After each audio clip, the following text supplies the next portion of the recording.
Hello नमस्कार। आज या ठिकाणी आपण रुई जिल्हा परिषद मतदारसंघातील जिल्हा परिषदेचे महाविकास आघाडीचे उमेदवार राहुलजी आवळे साहेब या ठिकाणी माणगावमध्ये श्री गणेशाचे दर्शन घेऊन संपर्क दौरा करत आहेत। बघूया ते काय आपल्याला हे करतात। नमस्कार। खरं तर आज गणेश जयंतीच्या निमित्तानं माणगाव गावात प्रचार दौरा सुरू केला।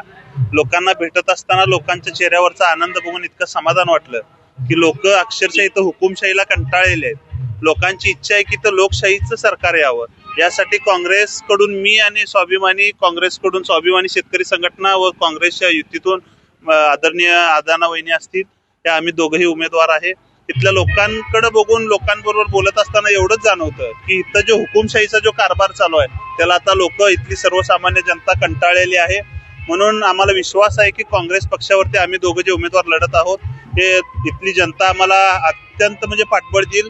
आणि मी या निमित्तानं या न्यूज चॅनेलच्या वतीनं मी लोकांना शब्द देतो की प्रथमतः आम्ही निवडून आलो की माणगाव गाव हे कसं विकासाच्या दिशेने अधिक जोमानं नेता येईल ते आम्ही बघीन आणि जास्तीत जास्त निधी कसा विकास निधी माणगाव गावाला देता येईल हे आम्ही प्रामुख्यानं बघू।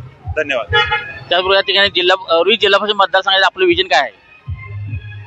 रुई जिल्हा परिषदचं माझं विजन अगदी एकदम सोपं व बेसिक आहे। इथल्या सर्वसामान्य जनतेला विकासाच्या प्रभावामध्ये आणणं, किंबहुना लोकांची एकदम बेसिक नीड जी असते, हॉस्पिटल, दवाखाना, सरकारी दवाखाना, शाळा, त्या सरकारी शाळा तर रुईमधल्या बंद आहेत। म्हणजे उगाच कुणाच्या तर प्रायव्हेटायझेशन करायचं आणि आपल्या सर्वसामान्य लोकांना कसं रस्त्यावर येईल हे हुकुमशाहीचं सरकार म्हणजे भाजप सरकार करत असतं।